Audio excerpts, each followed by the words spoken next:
తెలివిని కలిగించు నన్ను దివ్యగా వెలిగించు నీ కలిగిన భాగ్యములన్నిటినీ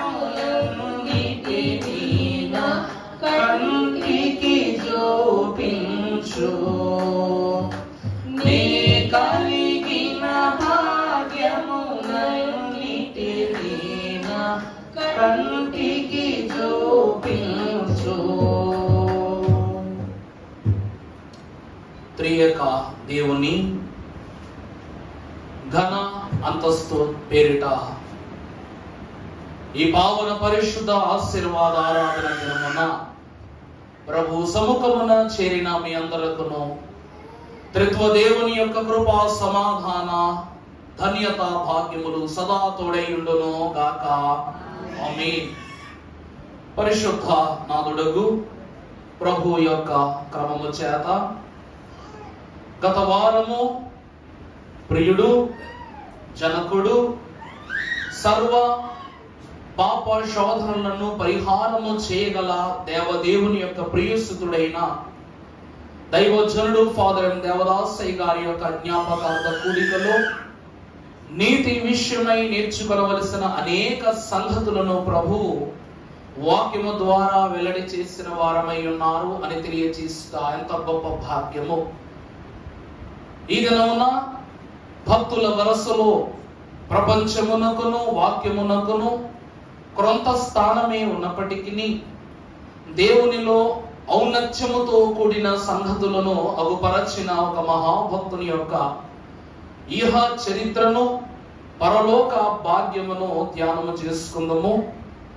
పరిశుద్ధ లేఖన భాగములోని వాక్యాంశము అపోస్తలుడైన పౌలు భక్తుడు కొలసి సంఘమునకు రాసిన పత్రిక 4వ అధ్యాయము 8వ వచనము నుండి మనం చదువుకున్నట్లయితే,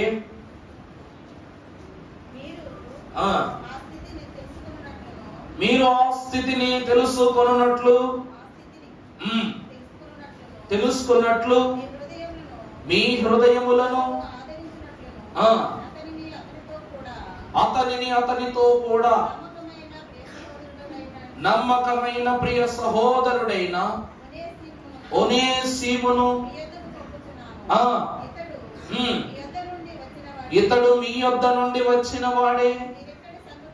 వీరిక్కడి సంగతులన్నీ మీకు తెలియజేతురు. ప్రార్థన చేసుకుందాం. మహిమా స్వరూపుడైన మా యేసు ప్రభువా, సర్వజ్ఞాని నీకు అనేక వందనములు.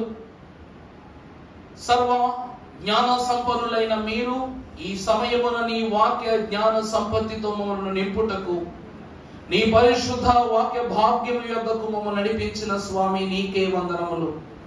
స్థల జ్ఞాని అయిన మీరు మా జ్ఞానమునకే మాత్రం అందరు అయినను నీ పరిశుద్ధ తలాంతుల ద్వారా నేను అర్థము చేసుకొనగల ఈ పద్ధతి ద్వారా మీరు అగుపరచవలసిన వరములు మర్మములు జ్ఞానోపదేశములు మీరు మాకు దయచేసి నీ ఆత్మీయ వాక్య వరమనే అంతస్తులోనికి మమ్మల్ని ప్రవేశపెట్టి నిన్ను మరింతగా పరిశీలన చేయగలిగే భాగ్యము మాకు దయచేయమని, మా హృదయములో దాగి ఉన్న ప్రతి పాప శోధనను అనుశీలన చేసి పరలోక వాక్యమని ఔషధముతో మమ్మల్ని అందరినీ బాగు చేయుచున్న వాక్య ఔషధ నామధారి అయిన యేసు నామమున వేడుకొని ప్రార్థిస్తున్నాము తండ్రి.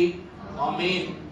ప్రభు అయిన దేవదేవుని యొక్క కృపయు సమాధానమయు ఈ పరిశుద్ధ దినమున దేవుని వాక్యమనే కౌగిలి యొద్దకు చేరవచ్చిన మనకు పరలోకపు పవనపు అనుభవములను ప్రభు మనకు దయచేయును గాక.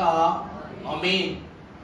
ప్రభువునందు దేవుని ప్రియ సంఘమా, దేవుని వాక్యము సెలవిచ్చుచున్నట్లు ఈ దినము మనము ధ్యానించుకొనబోచున్న వాక్యమునందు చేర్చబడిన పరిశుద్ధుడును దేవుని సహవాసియును పౌలు యొక్క పరిచారకుడును అయ్యున్న ఒనేసిము దేవుని యొక్క మహాఘనమైన కృపను బట్టి ఈయన యొక్క జీవిత అంతస్తు 3 ప్రాముఖ్యమైన సంగతులతో ముడిపడి ఉన్నట్లుగా మనకు వాక్యములో కనబడుతూ ఉన్నది.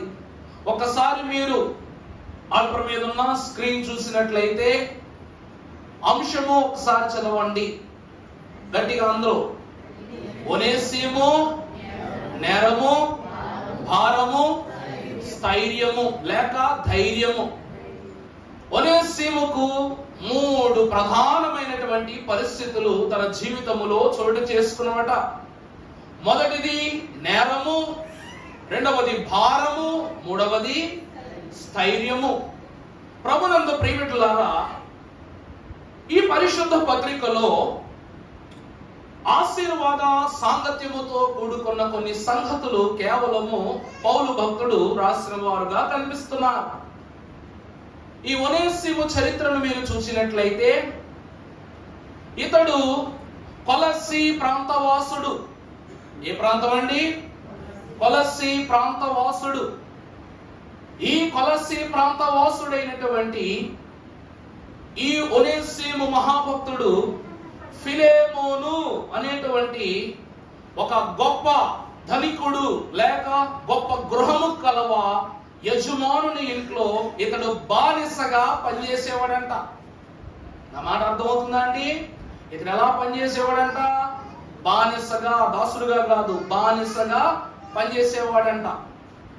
బానిసగా పనిచేయటానికి పలు కారణాలు ఏమిటంటే, ఏ రాజ్యమునైతే అనగా రోమా ప్రభుత్వము అధికారములో ఉన్నప్పుడు అనగా పౌలు కాలములో ఏ రాజ్యాలనైతే యుద్ధాలు చేసి గెలుస్తారో, గెలిచినప్పుడు ఆ రాజ్యములో మంచి సామాగ్రిని వారు కైవసం చేసేసుకుంటారు.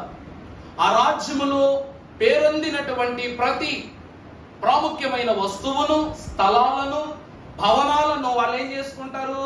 వాళ్ళు హస్తగతం చేసుకుంటారు. రాజు కాదు, రాజ్యవాసులే హస్తగతం చేసుకుంటారు. ఇక ప్రజల విషయానికి వచ్చేసరికి ఆ ప్రజలలో బలహీనులు, ఎందుకు పనికిరాని వాళ్ళు ఎవరైనా ఉంటే వాళ్ళని చంపేస్తారు. ఇక బలవంతులైన పురుషులుంటే వాళ్ళని తీసుకొచ్చి సమాజ మందిరము అనగా సమాజపు ఆవరణముల మధ్య నిలబెట్టి, ఊరి నడిబొడ్డులో నిలబెట్టి వాళ్ళ మెల్లలో పళ్ళు వేస్తారు. ఒక పళ్ళు వేస్తారు అన్నమాట. ఒక షీట్ లాంటిది ఒకటి వేస్తారు. రేకుతో కూడుకున్న యుద్ధాకు అనేటువంటి ఒక చెక్క రేకుతో కూడుకున్న ఒక పథకం వేసి వాళ్ళని ఏం చేస్తారు? అమ్మకానికి పెడతారనమాట. అర్థమైందండి? అమ్మకానికి పెడితే అక్కడికి వచ్చి నాకింత ఇంత అని వాళ్ళు వేలం పాడుకుని కావలసిన వాళ్ళని తీసుకెళ్తారు. పురుషులందరినీ ఒక వరుసలో పెడతారు, పిల్లలందరినీ ఒక వరుసలో పెడతారు, స్త్రీలందరినీ ఒక వరుసలో పెడతారు. ఇలా పురుషులైన వాళ్ళు ఏం చేస్తారంట? ఇంటి పనులకి, వట్టి పనులకు, చాకరీలకు పురుషుల్ని కొనుక్కుంటారు. ఇక స్త్రీలైతే అందముగా ఉన్న వారిని అయితే వ్యభిచారపు సాలే గృహాలకు తరలిచ్చేస్తారు కొనుక్కొని. ఇక అంతంత మాత్రంగా ఉన్నటువంటి స్త్రీలు ఏం చేస్తారు? వీళ్ళు గృహిణీలకు పాదదాసీలుగా ఇల్లు, అంట్లు వగేరా వగేరా చక్కబెట్టడానికి వాళ్ళు. ఇక పిల్లలు అంటారా, పిల్లలను చిన్నప్పటి నుండి ఏం చేస్తారంట? వట్టి పనులకు, కూలి కుష్ట పనులకు ఏం చేస్తారు? వీళ్ళు ఉపయోగిస్తారంటే దాని అర్థం చిన్నప్పటి నుండే ఏం చేస్తారు చెప్పండి? బడికి గుడికి దూరం చేసి వీళ్ళ ద్వారా ఆదాయం సంపాదించడానికి వీళ్ళు ఏం చేస్తారు? వేరే వేరే ప్రాంతాలకు పంపించి ఏం చేస్తారు చెప్పండి? వాళ్ళ ద్వారా ఆదాయం రాబట్టేటువంటి దారిని వీరు ఏర్పాటు చేసుకుంటారు. దేవుని ప్రియబిడ్డలారా, అలా అమ్మకము చేయబడినటువంటి ఒక వ్యక్తి, ఒక బానిసే ఎవరంట? ఈ ఒనేసిము. ఈ ఒనేసిము యొక్క వృత్తాంతమును మీరు చూసినట్లయితే ఒనేసిము అను మాటకు అర్థము సహాయకరమైన. ఒనేసిము అను మాటకు అర్థం ఏంటండి? సహాయకరమైన. ఈ ఒనేసిము ఫిలేమోను అనేటువంటి ఒక గొప్ప ధనికుని యొక్క గృహములో బానిసగా, తనకున్న బానిసలలో ఒక బానిసగా ఉండేవాడు. ఇతడు ఒక్కడే కాదు, ఇంకా చాలా మంది బానిసలు ఉండేవారు. వారితో పాటు ఇతడు కూడా ఏం చేసేవాడు? ఆ పనులు చేస్తూ ఉండేవాడంట. ఈ ఫిలోమోను అనే వ్యక్తిని వాక్యములో ఒక పత్రిక పాఠ్యముగా ప్రభువు చూపించడానికి గల కారణం ఏమిటంటే, దేవుడు ఏ భక్తుడిని ఊరికినే ఏ చోట పెట్టరు. ఉదాహరణకు మనం చూస్తే పొతీఫరు భార్య ఏమై ఉన్నదనగా పాప స్థితిలో బ్రతుకుచున్న స్త్రీ. కానీ వాక్యములో పాపాత్మురాలని చూపించిన దేవుడే పొతీఫరును నీతిమంతునిగా కూడా చూపించాడు. అంటే ఒక నీతిమంతుని యొక్క ప్రయోజనకరమైన అంతస్తును బట్టి ప్రయోజనకరము కాని తన భార్యను కూడా వాక్యములో వెల్లడించడం జరిగింది. అలాగే ఈ ఫిలెమోను కూడా ఎందుకు వాక్యములో చూపించబడ్డాడంటే ఆ కాలములో యేసుక్రీస్తు ప్రభు యొక్క సువార్త యాత్ర జరుగుతూ ఉంది. ప్రతి గృహమున పౌలు బోధలు, క్రీస్తు పరిచర్యలు జరుగుతూ ఉన్నాయి. ఈ రోజు మనం అనుకో దేవుని పేరిట ఆలయం కట్టుకున్నాం కదండి, దేవుని పేరిట ఆలయం కట్టుకున్నాం. ఒకవేళ ఆలయం ప్రారంభించకపోతే మనం ఏం చేసి ఉండేవాళ్ళు చెప్పండి? టెంట్ కూడా లేకపోతే ఏం చేసేవాళ్ళం? అమ్మా చెప్పాలి గట్టిగా. అదేంటమ్మా, ప్రభుదాసయ్య గారు మొట్టమొదటి ప్రార్థన ఎక్కడ పెట్టారు అమ్మా? గట్టి చెప్పమ్మా బాబు. మీకంటే మీరు ముందు పుట్టిందా వాళ్ళు ముందు పుట్టారు? భలే మాట్లాడుతారండి. ఒక మాట పోనీ, లంక గ్రామంలో సంఘం ఉందమ్మా, ప్రారంభించాం. ఎక్కడ మొదలు పెట్టారు రాజు గారు? నిజంగా చెప్పండి. లంకలో సంఘం ప్రారంభం చేశాం. ఎక్కడ మొదలు పెట్టాం? గట్టి చెప్పాలా? విజయ్ కుమార్ గారి గృహంలో. యేసుక్రీస్తు ప్రభువు యొక్క క్రొత్త నిబంధన సువార్త భాగ్యం ప్రారంభమయ్యాక పరిచర్య బోధలు ఎక్కడ జరిగేవనగా పౌలు మహాభక్తుడు స్థాపించిన సంఘములు ఎక్కడనగా గృహాల్లోనే. నా మాట అర్థమవుతుందండి? మనకు వాక్యములో బాగా పరిచయం ఉంటారు ఒక దంపతులు. ఎవరు? పౌలు భక్తుడు ఏర్పాటు చేసుకుంటారు. ఎవరు వాళ్ళు? అమ్మా అకులా, ప్రిస్కిల్లా. ఈ దంపతుల సహకారముతో వారు మాత్రమే కాదు, ఇంకా ఎంతో మందిని ఏర్పాటు చేసుకుని పౌలు భక్తుడు గృహ కూటములు ఎక్కువ జరిగించేవారు. ఇన్ఫాక్ట్ ఐతుకు అనే యవనస్తుడు కూడా గృహ మేడ మీద నుండే పడి చనిపోయాడు. నిజమా కాదా? ఈ గృహ కూటములు, గృహ సువార్తలు పౌలు కాలములో ప్రారంభమయ్యాయి. అంటే యేసుక్రీస్తు ప్రభువు యొక్క సువార్త ప్రారంభ దశ ఎక్కడో ప్రారంభమైందంటే గృహములలోనే. అలాగుననే ఈ ఫిలెమోను అనేటువంటి ఈ వక్త, ఈ ఘనుడైన యజమానుడు, ధనికుడైన వాడు కూడా, ఇతనికి ఒక పెద్ద ఇల్లు ఉండేదంట. పెద్ద ఇల్లు ఉంటే ఆ చుట్టుపక్కల ఉన్నటువంటి సమాజములో ఉన్న వారందరూ ఈ ఫిలెమోను ఇంటికే వచ్చి ఏం చేసేవారు? దేవునిని ఆరాధించేవారు. దేవుని విషయాలను అక్కడే సువార్త ద్వారా విస్తరింపజేసేవారట. అలాంటి గృహములో ఇతడు ఎవరు? ఈ ఒనేసిము ఎవరు చెప్పండి? బానిస అయి ఉన్నాడు. ఈ బానిస అయినటువంటి ఒనేసిము ఒక రోజట ఈ ఫిలెమోను యొక్క గృహములో దొంగతనం చేసి పారిపోయాడు. ఏం చేశాడు? దొంగతనము చేసి ఒక సామాగ్రిని సర్దుకుని పారిపోయాడు అన్నమాట. రోమా ప్రభుత్వం వారికి అధికారం ఇచ్చేటప్పుడు బానిసలను ఎవరైనా ఒకవేళ పారిపోతే వాళ్ళని తీసుకొచ్చి కఠోరమైన శిక్ష విధిస్తారు. అర్థమైందా అండి? ఎంతో ఘోరమైన కఠినమైన శిక్ష విధించి వాళ్ళని దారిలో పెడతారు. వాళ్ళను చూసి ఏం చేస్తారు? వాళ్ళ శిక్షలో ఒక శిక్ష ఏమిటంటే చర్మము ఒలి చేయటం. మనుషులకు ఏం చేస్తారంట? వీపు మీద చర్మాన్ని ఒలచి, లేక ఆ చర్మము ఒలిచేటప్పుడు కాకుండా వారి వీపు మీద శాసనం రాస్తారు. ఏమని? మరలా వీళ్ళు ఇలా చేస్తే ఏం చేస్తారు? వీడికి పట్టిన గతే మిగిలిన వాళ్ళకి పడుతుందని ఆ చర్మం మనకు వీపు మీద రాసి ఆ చర్మాన్ని ఒలిచి అంటిస్తారట. అదొక శిక్ష. మరి వాడిని చూసి ఎవరైనా పారిపోతాడా? పారిపోడు. అందువలన ఈ ఒనేసిము పరిగెత్తి ఎక్కడ నుండి కొలస్సీ ప్రాంతము నుండి పరిగెత్తి ఎక్కడికి చేరుకున్నాడట? రోమా దేశమునకు చేరిపోయాడట. అక్కడే అప్పటికే పౌలు మహాభక్తుడు ఏం చేస్తున్నారు? విస్తారమైన దేవుని యొక్క పరిచర్య చేసేస్తున్నారు. ఇలా పారిపోయిన ఇతడు తిరిగి రోమా భక్తులైనట్టు అనగా రోమా అధికారుల చేతికి చిక్కిపోయాడంట. అర్థమైందండి? ఇప్పుడు కొత్త దేశంలోకి బార్డర్ క్రాస్ చేసి ఎవరైనా వస్తే ఏం చేస్తారు? అరెస్ట్ చేసేస్తారు కదా.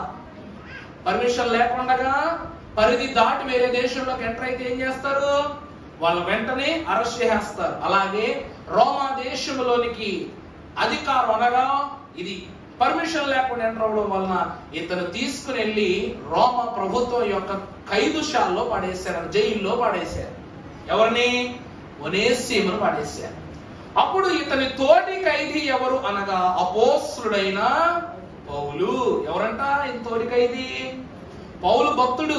జైలుకి వెళ్ళటం, రావటం, సువార్త చేయటం, మళ్ళా జైలుకి వెళ్ళటం, మళ్ళా రావటం, సువార్త చేయటం, ఇది దినచర్య. ఇలా తన తోటి ఖైదీ అయిన పౌలు భక్తుడు దేవుని యొక్క సూక్ష్మమైన పత్రికలు రాస్తూ ఉన్నప్పుడు, జైల్లో గాంధీ గారు ఆత్మకథ రాసుకున్నారంట. జైల్లో గాంధీ గారు ఏం రాశారంట? ఆత్మకథ రాశారంట. మరి పౌలు భక్తుడు పరిశుద్ధాత్మ కథలను రాసేవాడు. పౌలు భక్తుడు ఏం చేసేవాడండి? పరిశుద్ధాత్ముని యొక్క కథలను అతడు లిఖితము చేసేవాడట. ఈ కథలను అతడు రాస్తూ చదువుతూ ఉన్నప్పుడు ఆకర్షితుడైపోయినటువంటి ఒనేసిము తనలో కలిగి ఉన్న పరివారం అంతటిని, పాప పరివారం అంతటిని అక్కడే విడిచిపెట్టేసి ఏం చేశాడంట? తనకు శిష్యునిగా అనగా నేను ప్రభువుకు దాసుడనై నీకు శిష్యుడనై దేవుని సువార్త యందు ఒక నికుటమైన విశ్వాసిగా కొనసాగుతానని జైలులో రక్షణ పొందుకున్నాడంట ఈ ఒనేసిము భక్తుడు. అలా ప్రారంభమైనప్పుడు ఇతని చేత వ్రాయించి అప్పగింపబడిన పత్రికే ఫిలెమోను పత్రిక. ఒక వీడియోను మీకు కంటకీర్తం చేస్తాను. సరే, ఆ వీడియోను చూసి ఇంగ్లీష్ లో ఉంటది, కంగారు పడొద్దు. మీకు ఒక పిక్చర్ అర్థం అవడం కోసం ఈ వీడియో రెడీ చేయడం జరిగింది. ఒకసారి దాన్ని వీక్షించండి. An introduction to the book of Philemon. Paul wrote this letter primarily to his friend and spiritual brother Philemon, who lived in the city of Colossae in Asia Minor. Written in Rome about 60 or 61 CE, the letter concerns Philemon's runaway slave Onesimus. Onesimus somehow became associated with Paul in Rome and soon became a Christian. The letter to Philemon has just 25 verses. Paul opens with greetings to Philemon and to the congregation that meets in his house, including Apphia and Archippus. Paul tells Philemon that Onesimus, once considered a useless slave, is now a valuable spiritual brother, so much so that Paul would like Onesimus to stay for some time in Rome. But Paul does not overstep his authority by insisting that Onesimus stay without his master's permission. So Paul sends Onesimus back to Philemon, who lives more than 1,400 kilometers away. On the basis of Christian love and personal friendship, Paul appeals to Philemon to receive Onesimus not as a runaway slave, but as a beloved brother. Paul even writes the entire letter in his own hand, which is unusual for him. Did you know? The letter to Philemon was Paul's only inspired letter addressed primarily to a private person about a private matter. The letter could be considered a reintroduction for Onesimus, a slave who is now also a brother. Paul expresses confidence that Philemon will do even more than what is asked. As you read the letter to Philemon, note how we can express confidence in our brothers. How Paul showed genuine humility by not overstepping his authority, and how he highlighted kindness and forgiveness, qualities that must be displayed by all who want to inherit God's kingdom.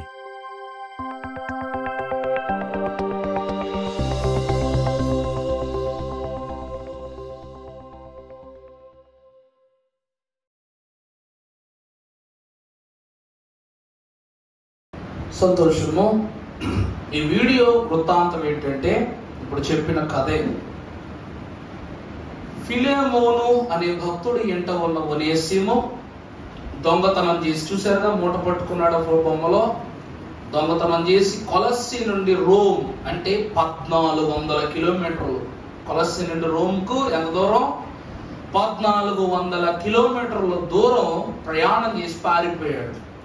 పారిపోయి తను ఏ పరిస్థితిని బట్టి ఏ దొంగతనం చేసి తన యజమాని దాటి ఇక్కడికి వచ్చాడన్న విషయాన్ని పౌలు భక్తునికి చెప్పినప్పుడు చూసారు, ఎందాక ఒక టేబుల్ మీద ఒకరు రాస్తూ చేతికి సంఖ్యలు కనబడ్డాయి ఆయన పౌలు గారు. ఆయన జైల్లోనే ఫిలేమోనుకి ఏం రాశారంట? పత్రిక రాశారు. ఫిలేమోను పత్రిక 1వ అధ్యాయం 20 వచనాల వాటి భాగం. అప్పుడు పౌలు అన్నారంట, నాన్న ఒనేసిము, నువ్వు తిరిగి మళ్ళా కొలస్సి పట్టణానికి వెళ్ళి నా సువార్త పరిచర్య క్రమాన్ని జరిగించాలి, ఈ పత్రికను అందజేయాలి అని చెబితే అప్పుడు చెప్పాడంట దేని గురించి? నేను ఇలాగా ఆ ఫిలేమోను దగ్గర నుండి పారిపోయి వచ్చాను అని చెప్పినప్పుడు ఇది గ్రహించిన పౌలు దేవుని తలంపును బట్టి ఈ యొక్క ఒనేసిము ఎంత మార్పు చెందాడో, దేవుని అనుభవాలు ఏం తెలుసుకున్నాడో అన్ని చాలా క్లుప్తంగా ఎవరికి రాశాడంట? పౌలు ఫిలేమోనుకు రాశాడంట.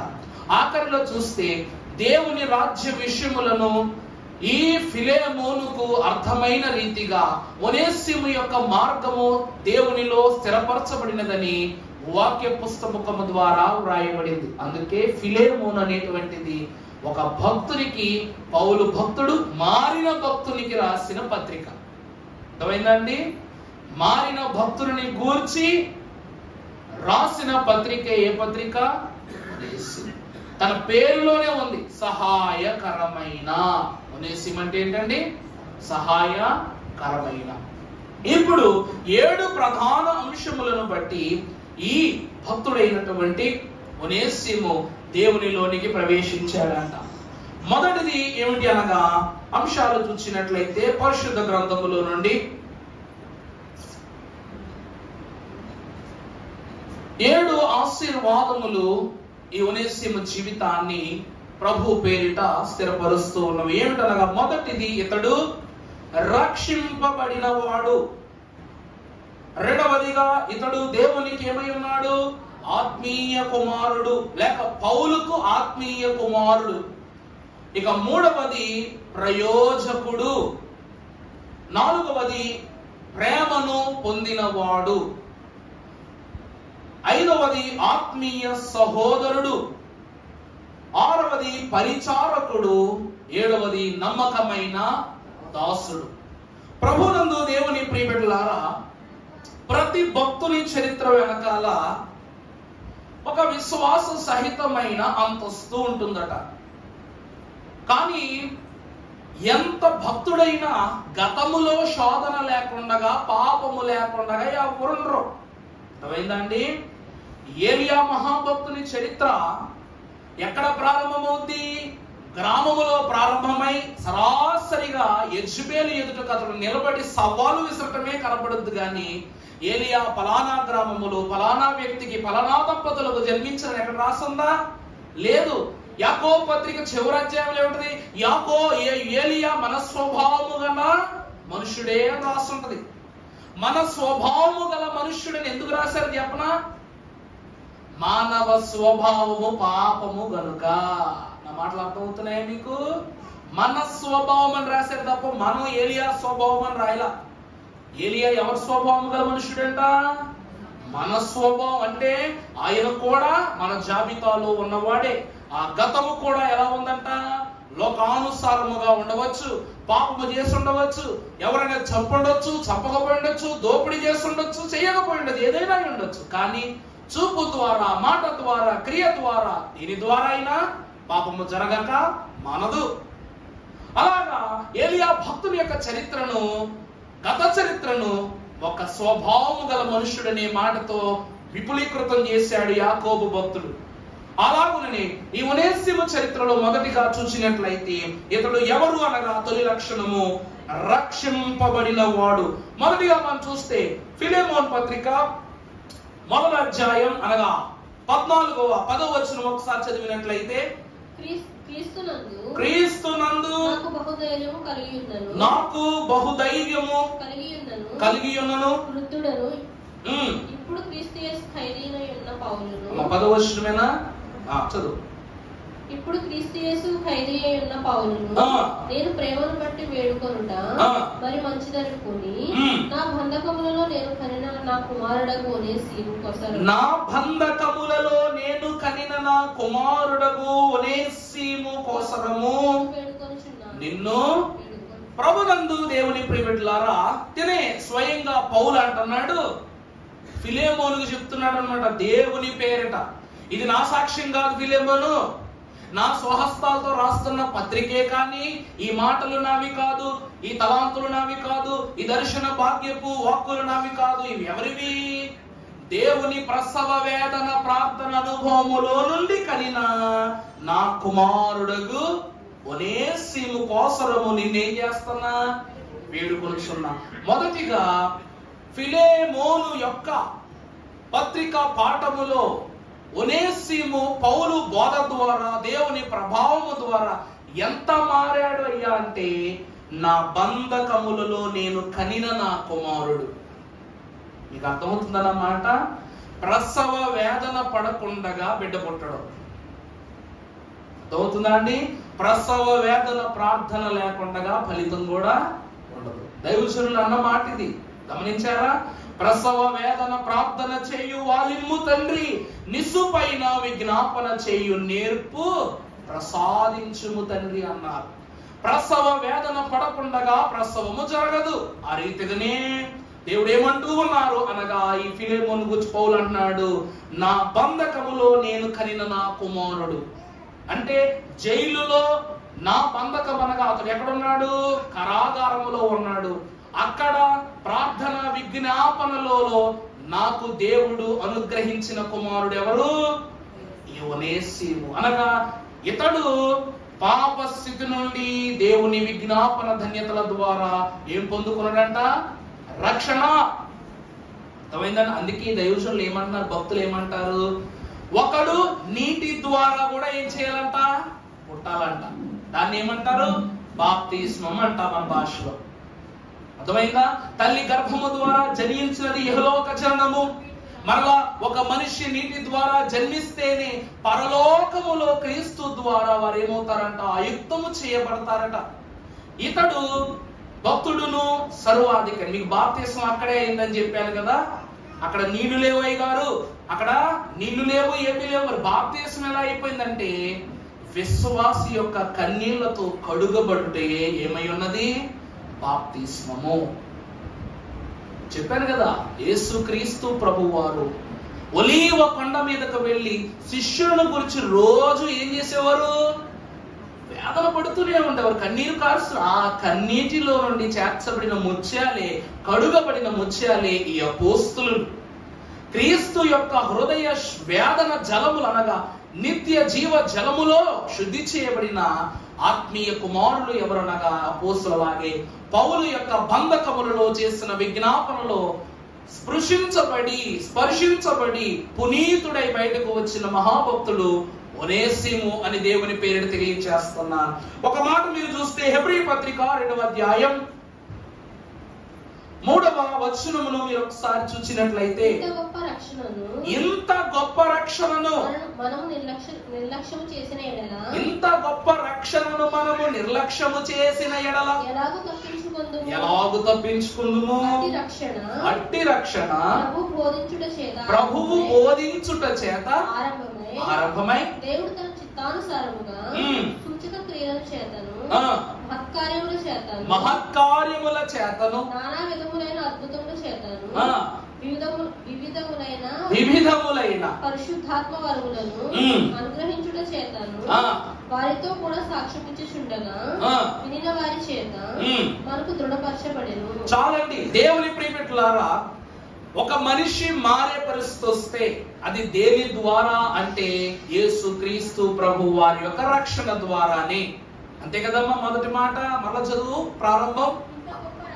ఇంత గొప్ప రక్షణ అంటే ఒనేసిము యొక్క అంతస్తులో భక్తుడు ఏమని చూపిస్తున్నారంటే, అతడు ఒక బానిస, అందులోనూ కొలసి రోమా పట్టణపు బానిస, లోకములో జీవించిన వాడు, లోకానుసార క్రియలు కలిగిన వాడు.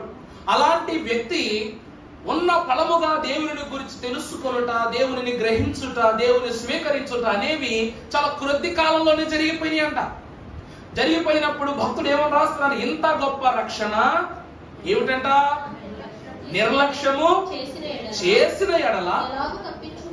చూసారా, అతను ఏం తెలుసుకున్నాడంటే ఇలాంటి గొప్ప రక్షణను మనము విడిచిపెడితే మనం పాపము నుండి, శిక్ష నుండి ఎలా తప్పించుకుంటామని అనేసి గ్రహించాడు. కాబట్టి దేవుని యొక్క రక్షణను పొందుకున్నాడు. నిర్లక్ష్యం చేశాడా?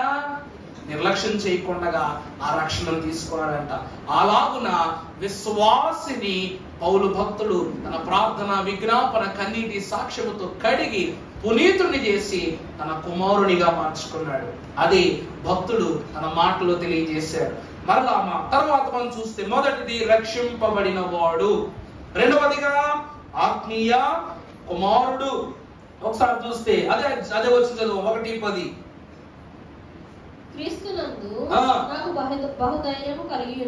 చూడండి, భక్తుడు ఏమంటున్నాడు, క్రీస్తు నందు నాకు బహుధైర్యము కలిగి ఉన్నను. చూసారా, పౌలు ఆ టైంకి ఎలా ఉన్నారంట, వృద్ధుడైపోయి ఉన్నారంట. శిష్యుల్ని ఊరికే ఎవరు తయారు చేయరు, అర్థమవుతుందా అండి? శిష్యుల్ని ఎవరు ఊరికే తయారు చేయరు. అదేంటండి, మీ పిల్లలను తయారు చేయొచ్చు కదా అంటే ఎలా చెప్పండి? శిష్యరికము గొప్పదా లేక వారసత్వము గొప్పదా అంటే శిష్యరికమే గొప్పది. అర్థమైందండి? శిష్యరికమే గొప్పది. ప్రతి తల్లిదండ్రులు తమ బిడ్డలకు ప్రథమ ఉపాధ్యాయులు. కానీ 5 ఏళ్ళు పిల్లలను మన జ్ఞానముతో నింపి తర్వాత సంవత్సరాలన్నీ ఒక టీచర్ చేతిలో పెడతాం. ఎప్పుడైనా గమనించారా మీరు? 5 ఏళ్ళకు మనకు చదువు రాదా? ఎంతెంత డిగ్రీ చదువుకున్నాం, చదువు రాదా? చదువచ్చు. ఏబిసిడీలు రావా? ఏబిసిడీలు వచ్చు. మరి వేల ఫీజులు కట్టి పిల్లల్ని ఎందుకు స్కూల్లో జాయిన్ చేస్తున్నాం? మనకు చెప్పటం రాక? చెప్పండి అమ్మా ఒకసారి, నేను అడిగిన మాట మీకు అర్థమవుతుందా? స్కూల్లో పిల్లల్ని ఎందుకు జాయిన్ చేయాలి?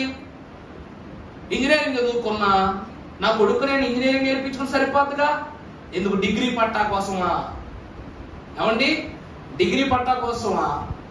కాదుగా. ఇక్కడ భక్తుడు ఏమంటున్నాడు తెలుసా? చదువుతలేము అన్నమాట. క్రీస్తునందు నాకు బహుధైర్యము కలిగి ఉన్నను, వృద్ధుడను. ఇప్పుడు క్రీస్తు యేసు ఖైదీనై ఉన్న పౌలును నేను ప్రేమను బట్టి వేడుకొనుట మరి మంచిదనుకొని నా బంధకములలో నేను కనిన నా కుమారుడకు ఒనేసిము పొసరము నిన్ను వేడుకొనుచున్నాను. చాలండి దేవుని ప్రియబిడ్డలారా, గత వారం దైవజనుల గురించి మనం మాట్లాడుకుంటూ ఒక నీతిమంతుని యొక్క ఫలాన్ని గురించి మనం మాట్లాడుకున్నాం. జ్ఞాపకం ఉందా మీకు? ప్రవక్తను చేర్చుకున్న వాడు ఏమవుతాడంట? చెప్పమ్మా. ప్రవక్త ఫలము పొందుకొనును. నీతిమంతుని చేర్చుకొనువాడు నీతిమంతుని ఫలము పొందుకొను. అలాగునని దేవునిని చేర్చుకొనిన వాడు దేవుని యొక్క ఫలమును పొందుకొనును. పౌలు మహాభక్తుడు దేవునిని చేర్చుకున్నవాడు కాబట్టి ఆ దేవుని కోసము అహోరాత్రులు వీక్షించిన ఎందరో బిడ్డలకు దేవుని కుమారులను గనక ఆత్మీయ కుమారునిగా చేశాడు. కన్న తల్లి ద్వారా, కన్న తండ్రి ద్వారా అందరూ బిడ్డల్ని కంటారు. కానీ ఆత్మీయ కుమారులు అనేవారు ఏమై ఉన్నారు? ఇహమందును పరమందును వారు ఏమవుతారంట? ప్రభు యొక్క అంతస్తును సంపాదించుకుంటారట. అందుకే పుత్రుడు అంటే ఎవరంట? పునామ నరకము నుండి తండ్రిని తప్పించువాడు. అంటే పున్నామ నరకం అంటే ఈ లోకములో ఉన్న పాప క్రియలు, లోక క్రియలు, నరకం అనే స్థితుల నుండి కుమారుడు ఏం చేస్తాడంట? తప్పించేవాడంట. మరి తప్పించడం వరకు ఓకే, మరి తండ్రిని పరలోకాన్ని చేర్చగలిగేవారు ఎవరు? అర్థమైందా? అదే వాక్యం అదే అంటుంది. కుమారుడు ఇహలోకమునకు పాత్రుడు, కానీ ఆత్మీయ కుమారుడు పరలోకమునకు ఏమై ఉన్నాడు? సూత్రధారిగా ఉన్నారని వాక్యం సెలవిస్తూ ఉంది. దానికి ఒనేసిము ఒక ప్రధాన ఉదాహరణ. ఇద్దరు దంపతులు కనబడుతున్నారు. ఇందాక చెప్పారు, ఎవరు వాళ్ళిద్దరు? చెప్పండి మా అకులా, ప్రిస్కిల్లా. వాక్యము కొందరి మనుషులనే కాదు పేర్లను కూడా వేరు చేయడానికి ఇష్టపడదంట. ఉదాహరణకు ఆదాము అవ్వలు పేర్లు ఎప్పుడు కలిసే ఉంటాయి. అబ్రహాము, శారా, ఇస్సాకు, రెబెకా, యాకోబు, రాహేల్. అలాగని యకులా, ప్రిస్కిల్లా కూడా ఏంటంట, విడదీయనటువంటి గొప్ప తలంపులు కలిగిన దేవుని నామము పొందుకున్నవారు.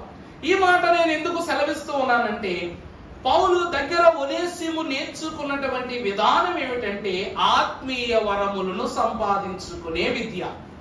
అర్థమైందండి? దేవుని యొక్క మనస్సాక్షిని గ్రహించుకోవటం. ఉదాహరణ మీకు ఒక వాక్య వచనాన్ని చూపిస్తాను. 1 తిమోతి కొరింథీయులకు రాసిన పత్రిక 15వ అధ్యాయం 28వ వచనం మనం ఒకసారి చూస్తే, మరియు సమస్తమును ఆయనకు లోపరచబడి ఉన్నప్పుడు దేవుడు సర్వములో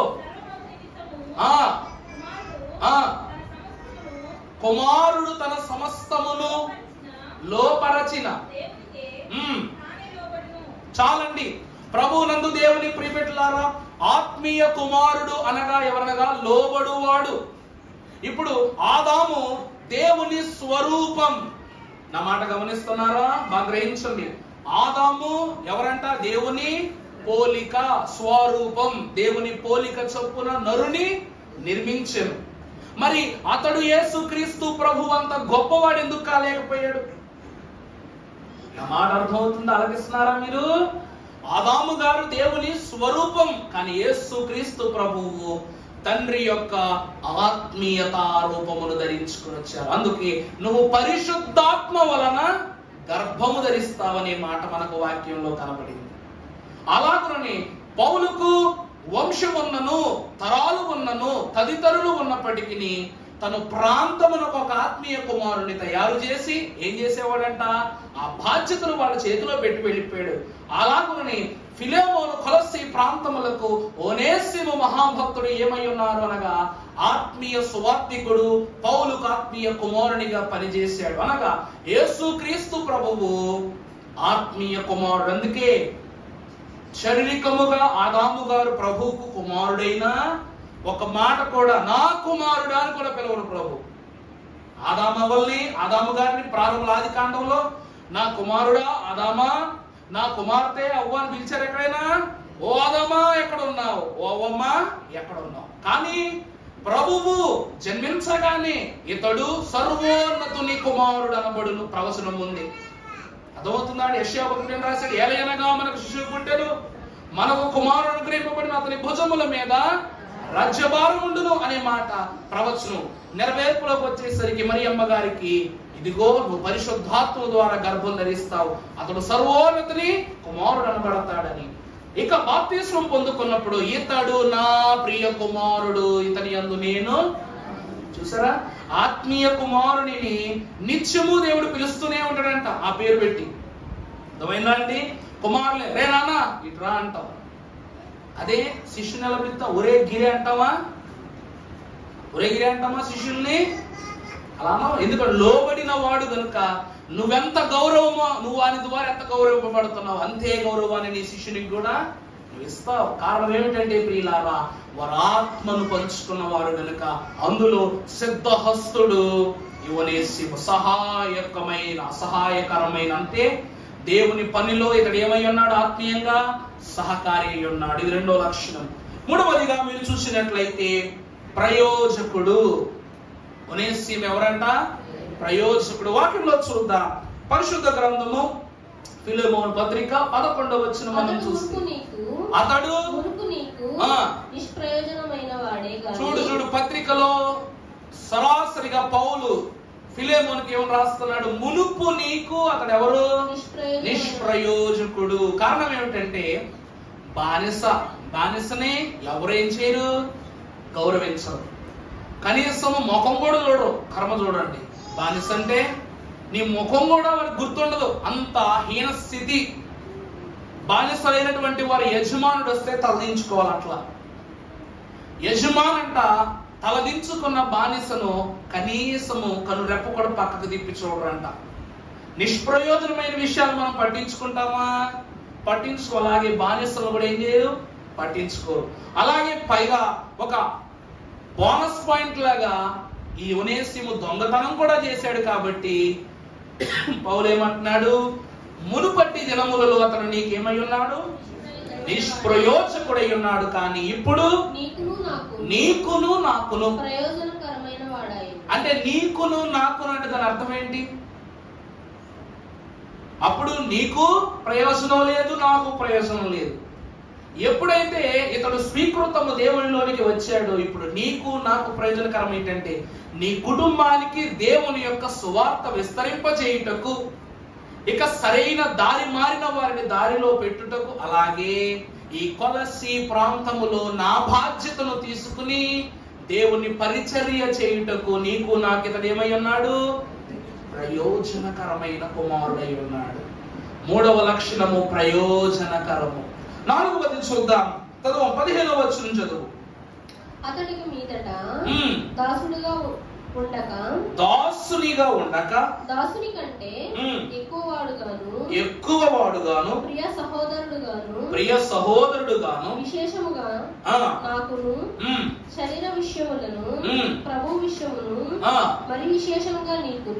మరి విశేషముగా నీకును ప్రియ సహోదరుడుగాను నీ యొక్క ఎల్లప్పుడూ ఉండుటకే కాబోలు అతడు కొద్ది కాలము నిన్ను ఎడబాసి ఉండెను. చాలండి. ఇతడు ఎవరు అనగా ఆత్మీయ సహోదరుడు. అక్కడ మాటలో రాస్తుంది కదా 15వ వచనంలో. ఇతడు ఏమై ఉన్నాడంట? ఏమా మన చదువు మాట. అతడిక మీదట దాసుడుగా ఉండక దాసుని కంటే ఎక్కువ వాడుగా. చూడండి, నువ్వు బానిసలా చూసావు, ఇప్పుడు అతను హోదా మారిపోయింది. ఉదాహరణ చెప్తాను, అదే 11వ వచనం చదువు ఒకసారి. అతడు మునుపు నీకు నిష్ప్రయోజనమైన వాడే కానీ ఇప్పుడు నీకును నాకును ప్రయోజనకరమైన వాడాయను, నా ప్రాణం వంటి వాడైనా. చాలండి. ఏమని రాస్తారు అక్కడ? నా ప్రాణము వంటి వాడే. అంటే పౌలు ప్రేమను పొందుకున్నాడు. అర్థమైందా? ఇతను ఏం పొందుకున్నాడంట? పౌలు ప్రేమను పొందుకున్నాడు. యేసుక్రీస్తు ప్రభువారి యొక్క ప్రేమ ఎంత గొప్పది అంటే దైవజనుడు దేవదాసయ్య గారు అన్నారంట, నువ్వు ప్రభువు మీద ఉమ్మి వేస్తే ఆ ఉమ్మిని ఔషధము చేసి నీ కంటికి వెలిగిస్తారంట ప్రభు. దైవజనుడు చెప్పారు, మా మనసులో భద్రం చేసుకోండి. ఏంటి తెలుసా? ఏ ప్రభువు మీద నువ్వు ఉమ్మి వేసి దూషణ చేశావో ఆ ఉమ్మి నీ కంటికి రాసి నీకు ప్రభు ఏం చేశారు చెప్పండి? కంటికి వెలుగునిచ్చే ఔషధం అయ్యారంట. ఏ ప్రభువును ఏ హస్తాలతో శరీరాన్ని గాయపరిచావో ఆ గాయపరచబడిన దేహాలను తన అరచేతులతో అద్ది నిన్ను స్వస్థపరిచారంట. ఏ ప్రభువును నువ్వు ప్రక్కలో బల్లెముతో పొడిచావో ఆ ప్రభువే నిన్ను కడుపులో పెట్టుకుని కాసుకుంటున్నారంట లోకం దగ్గర నుండి. ఏ ప్రభువునైతే నువ్వు ముండ్ల కిరీటముగా ధరింపజేసి ఆయన శిరస్సుకు భారాన్ని పుట్టించావో ఆ ప్రభువే నిన్ను తన శిరస్సు మీద ఉంచుకుని పరలోకం వరకు ఏం చేస్తారంట? ఊరేగిస్తూ తీసుకెళ్తారంట. దేవుని ప్రేమిట్లారా, దేవుని ప్రేమ మానవ ఆలోచనలకు అతీతము అన్నారు. అయ్యగారు ఏమన్నారండి? దేవుని ప్రేమ మానవ తలంపులకు ఆలోచనలకు అతీతం. పౌలు భక్తుడు ఎవరిని ఎక్కువ ప్రేమించడు. కారణం ఏంటి చెప్పనండి? దేవునిని తప్ప మనుషుల్ని ప్రేమించే తీరిక లేదు కాబట్టి. పౌలుకి ఏం లేదు?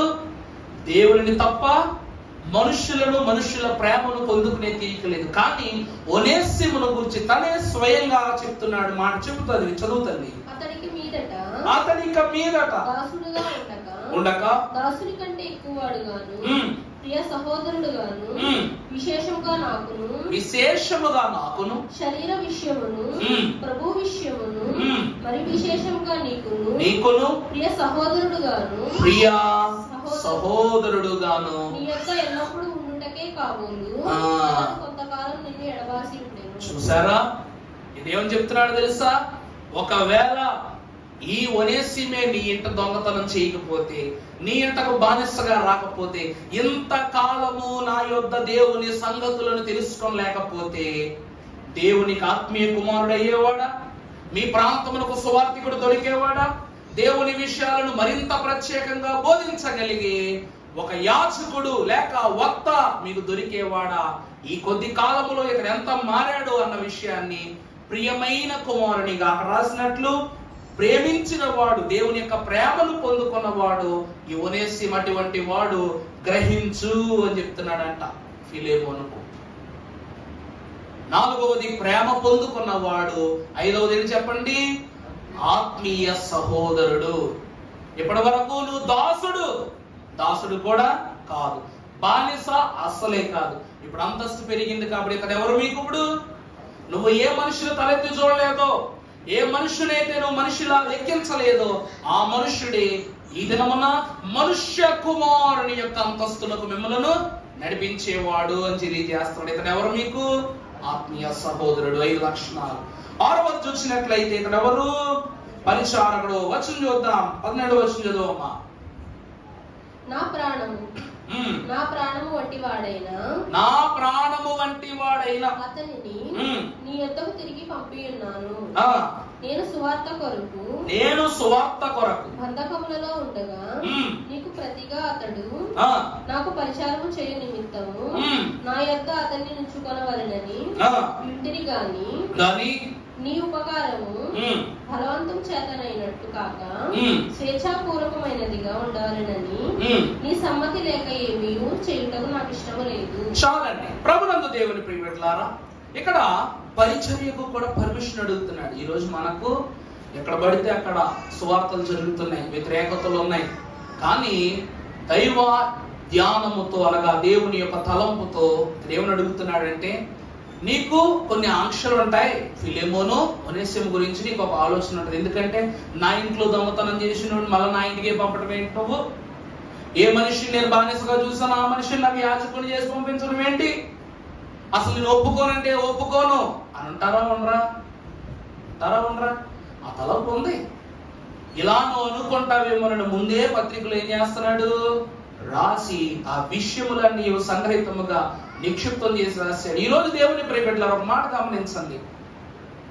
పౌలు గొప్ప వేదాంత విద్యార్థి, ఎన్నో గొప్ప శాస్త్రాలు అవపోసన పట్టిన వాడు, ధర్మశాస్త్రాన్ని అతి తక్కువ సమయములో క్లుప్తముగా అర్థం చేసుకున్న వ్యక్తి. అలాంటి పౌలు దేవునిని అర్థము చేసుకోవటానికి ఎన్నో దినాలు పట్టిందంట. అందుకే తనలా ఎవరైతే దేవుని అర్థం చేసుకోలేదో వాళ్ళందరికీ ఏం రాశాడు? ఇతను పత్రిక పాఠాలు రాశాడు. నా మాట అర్థమైందా? నేనే అదుపు తప్పి ఉన్నానంటే నాలాంటి క్రూర స్వభావం ఎంతమందికి ఉందో వాళ్ళందరికీ దేవుడు అర్థమవ్వాలని ఏం చేశాడంట? ప్రతి వ్యతిరేక ప్రాంతములకును వ్యక్తులకును ఇక్కడ ఏం రాశాడు? పత్రికలు రాశాడు. పత్రిక ఎందుకు రాస్తారు చెప్పండి? కరపత్రాలు ఎందుకు పంచుతారు? కరపత్రాలు ఎందుకు పంపుతారు? సమోసాలు పెట్టుకుని తింటానక? చెప్పండమ్మా. సమోసాలు పెట్టుకుని తింటానక, మరమరాలు చుట్టడానక చాలా చోట్ల మనకు కనబడుతుంటాయి. మనమనే కాదు, ఏ కరపత్రమైనా కావచ్చు. ఒక కరపత్రములో ఒక మంచి ఉండొచ్చు, చెడును నివారించే పరిష్కారం ఉండొచ్చు, దేవుని విషయములు ఉండొచ్చు. అందుకే తెలియని విషయములను అడిగి తెలుసుకోవాలి. దైవజనుడు దేవదాసయ్య గారు కరపత్రాలు పంచేటప్పుడు దేవుని యొద్ద నుండి తెలుసుకున్న విషయాలు, అయ్యగారు ఏమన్నా బీడీ చదివారా లేకపోతే గ్రాడ్యుయేషన్ చదువుకున్నారా? 8వ తరగతి చదువుకున్న దైవజనుడు టీచర్ అయ్యారు. పిల్లలకు టీచర్ గా ఉన్న ఆయన రాబోవు కాలమున ప్రభు పేరిట అభిషేకింపబడి ఆత్మీయ గురువై బైబిల్ మిషన్ నాయకుడయ్యారు. అయ్యారా లేదా? ఇదంతయు ఎక్కడ నుండి ప్రభువుకు పరిచర్య జరిగినది అంటే దేవుని యొద్ద నుండి అడిగి తెలుసుకోవడం ద్వారానే. పౌలు ప్రభువుని అడిగి ఖైదుగా ఉండి తెలుసుకున్న విషయాలన్నీ అదే ఖైదుగా ఉన్నటువంటి తోటి ఖైదీ ఒనేసిము కూడా పౌలు దగ్గర నుండి ఆ విషయాలన్నీ తెలుసుకున్నాడంట. అందుకే నువ్వు పరిచారకుడిగా పంపిస్తున్న ఈ వ్యక్తి దొంగని నీకు తెలుసా? నువ్వు నన్ను ప్రశ్నించవచ్చు. వాడు దొంగని నాకు తెలుసు, వాడు బానిస నాకు తెలుసు. కానీ నువ్వు వాడిని బానిసగాను దాసునిగాను చూడటము చూస్తూ ఉండే కాలం ముగిసిపోయింది. ఇతడు మార్చబడ్డాడు, మార్పు చెందబడ్డాడు. ఇప్పుడు ఇతని నీకంటే జ్ఞానవంతుడు, ఘనుడు, శ్రేష్ఠుడు, పరిశుద్ధుడు అని తెలియచేస్తూ రాసిన పత్రిక ఇది. ఇతడు ఎవరంట? పరిచారకుడు, నమ్మకమైన పరిచారకుడు. ఏమని చెప్తున్నాడంటే, నువ్వు నన్ను ఎంత గౌరవిస్తావో ఇప్పటి నుండి ఇతను కూడా అంతే గౌరవించాలి. అంతే కదమ్మా మాట. చదువుతా మాట చదువు. 12వ వచనం చదువు. నా ప్రాణము వంటి వాడైనా. చూడండి, యాజ్ ఇట్ ఈస్ గా చదువుతున్నారు. ఏమిటంటే ఇతడు ఎవరు? నా ప్రాణము వంటి వాడు. నేను నన్ను చూసినా ఒకటే, అతను చూసినా ఒకటే. అతని నీ యొద్దకు పంపి ఉన్నాను. నేను సువార్త కొరకు బంధకములలో ఉండగా నీకు ప్రతిగా అతడు నాకు పరిచర్య చేయు నిమిత్తం. నీకు నా బదులు ఎవరు పరిచర్య చేస్తారు? ఒనేసిము పరిచర్య చేస్తాడు. తరువాత నా యొద్ద అతను నిలుచుకొనవలెనని ఉంటిని గాని నీ ఉపకారము బలవంతము చేతనైనట్టు కాక స్వేచ్ఛాపూర్వకమైనదిగా ఉండవలెనని. చూసారా, బలవంతంగా నేను పంపట్లా. నువ్వు ఎలాగే దీన్ని ఎలా స్వీకరించాలి? దేవుని యొక్క పనిని నువ్వు ఆనందంగానే అతను ఆహ్వానించాలి తప్ప నిన్ను బాధ పెట్టు, లేకపోతే భయపెట్టు, ఒత్తిడి చేస్తూ నేను అతను అక్కడికి పంపించలేను. కాబట్టి నీ ఆమోదము చేతనే అతను ఆహ్వానించు అని చెప్పేసి పత్రికలో రాయడం జరిగింది. అంటే నా స్థానమున నా ఆత్మీయ కుమారుడిని నీ వద్ద ఉంచాను. నీకు ఆత్మీయ సహోదరుడు, నాకు ఆత్మీయ కుమారుడు. ఇక ఆఖరిగా చూస్తే ఇక్కడ ఎవరంట? నమ్మకమైన దాసుడు. ప్రభునందు ప్రియబిడ్డలారా, కొలస్సీ పత్రిక 4వ అధ్యాయం 9వ వచనం ఒకసారి చూస్తే ప్రభు యొక్క వాక్యము మనకు సెలవిస్తున్నమాట. మీరు మా స్థితి తెలుసుకున్నట్లు మీ హృదయములను అతడు ఆదరించినట్లును అతనిని అతనితో కూడా నమ్మకమైన ప్రియ సహోదరుడైన ఒనేసిమును మీ యొద్దకు పంపుచున్నాను. ఇతడు మీ యొద్ద నుండి వచ్చిన వాడే వీరిక్కడి సంగతులన్నీ మీకు తెలియజేతురు. ప్రభునందు దేవుని ప్రియబిడ్డలారా, చెప్పానుగా ఇందాక, రోమా వారు తప్పించుకున్న బానిస దొరికితే ఏం చేస్తారు? క్రూరమైన శిక్షలు మరలా విధిస్తారు. అందుగా ఇతడు ఏమని రాస్తున్నాడు కొలస్సీ పత్రికలో? కొలస్సీ పట్టణానికి ఏమని రాస్తున్నాడు, ప్రాంతానికి ఏమని రాస్తున్నాడు అంటే, ఈ ఒనేసిము ఎక్కడి నుండి వచ్చినాడు? మీ దగ్గర నుండి వచ్చినాడే అని రాస్తూ, కేవలము ఎంత ఆత్మీయ సహోదరుడైనా సరే శోధనలు ఉండకమానవు కాబట్టి ఇతనితో పాటు తోడుగా ఒక పరిచారకుడు అనగా ఒక ఆత్మీయ సహోదరుని కూడా పౌలు గారు ఇచ్చి పంపించారంట. ఆ పై వచనం చదివితే ఒకసారి 7వ వచనం చదవమ్మా. ప్రియ సహోదరుడు, ప్రభువునందు నమ్మకమైన పరిచారకుడును నా తోటి సేవకుడును అయ్యున్న తుకీకు నన్ను కూర్చిన సంగతులన్నీ మీకు తెలియజేయును. చాలండి. ప్రభువునందు ప్రియబిడ్డలారా, ఏమని రాస్తుంది వాక్యం? ఈ ఒనేసిముకు తోడుగా ఎవరిని పంపిస్తున్నారంట? తుకీకు. ఇద్దరు బయలుదేరి వస్తున్నారు బొమ్మలో. ఆ ఇద్దరు బయలుదేరి ఏం చేస్తున్నారు? ఎక్కడికి వస్తున్నారంట? కొలస్సీ ప్రాంతమునకు ఫిలోమోనుకు రాసిన పత్రిక, కొలస్సీ పత్రిక పట్టుకుని ఆ ప్రాంతానికి సువార్త చెప్పడానికి వస్తున్నారు అన్నమాట. ప్రభునందు ప్రియబిడ్డలారా, అయ్యారు ఇది రాకడ కాలము కదండి. ఈ ఒనేసిము యొక్క వృత్తాంతము ద్వారా మేము ఏం తెలుసుకోవాలి అంటే, ప్రతి ఒక్కరికి లైఫ్ స్టోరీ ఉంటుందండి. అలాగే మీరు ఒక 7 విషయాలు చెప్పారు. మరి ఇతడు దొంగ నుండి గొప్ప సువార్తికుడు అయ్యాడు. మరి మేమా పాస్టర్లు అవ్వగలమా? మరి మేమా పరిచర్య చేయగలమా? మరి మేమా ఆయనలాగా వేరే ప్రాంతాలకు వెళ్ళి కార్యక్రమాలు జరపాలా? అందువలన ఈ వాక్యం మీరు మాకు చెప్తున్నారా అంటే, దైవజనులు దేవదాసయ్య గారు అన్నారు, మీరు మీ బిడ్డలకు యాజకులు. అయ్యగారు ఏమన్నారండి? ప్రతి తల్లిదండ్రులంట వారి బిడ్డలకు ఏమై ఉండాలంట? యాజకులై ఉండాలంట. అనగా దేవుని విషయములను యాచించి బిడ్డలకు బోధించే వారై ఉండాలి. అందుకే మొదటి 5 సంవత్సరాలు ఆయన తీసుకెళ్లి ప్రీ స్కూల్లో జాయిన్ చేసేంత వరకు పిల్లల్ని మనం ఏ విషయాలు నేర్పించాలంట? యెహోవా యందు భయభక్తులు కలిగిన బిడ్డల్లాగా మన బిడ్డలను తయారు చేయాలి. అర్థమవుతుందా అండి? మనం ఏది నేర్పిస్తే అదే, మనం ఏదిస్తే అదే. మన బిడ్డలకు తల్లి గర్భమునందే రూపింపబడక మునిపే ఎరిగి ఉన్నానని ప్రభు చెప్పారు. మరి అలాంటి ప్రభువుకు గర్భములోనే మరియమ్మ గారు ఏ మంచి విషయాలు చెప్పకుండానే పెంచారా? అర్థమవుతుందా అండి? తల్లి గర్భములో ఉన్న శిశువైన యేసు ప్రభువును గర్భమును 9 నెలల కాలం మోసిన మరియమ్మ గారు, ఊరు చెడ్డది, పేరు చెడ్డది, జనము చెడ్డవారు అలాగున ఉండే ప్రాంతములో ఆమె గర్భములో ఒక శిశువును ధరించుకుని ఆమె పెరుగుతూ ఆ బిడ్డను ఎలా పెంచిందంట? మంచి విషయములను బిడ్డకు బోధిస్తూ పెంచిందట. దేవుడు గర్భములో ఉన్నంత మాత్రాన, ప్రభువు యొక్క పరిశుద్ధాత్మ గర్భములో ఉన్నంత మాత్రాన మరి మానవ ప్రయత్నము కొద్దీ మనము మంచి విషయాలు చెప్పొద్దా? దేవుని వాక్యం అంటది, యెహోవా యొద్ద నేను ఒక వరం అడిగి తిని. వాక్యం ఏమంటదండి? యెహోవా యొద్ద మనం ఏమడిగాం? ఒక వరం అడిగాం. ఎలాంటి వరం అడగాలంట?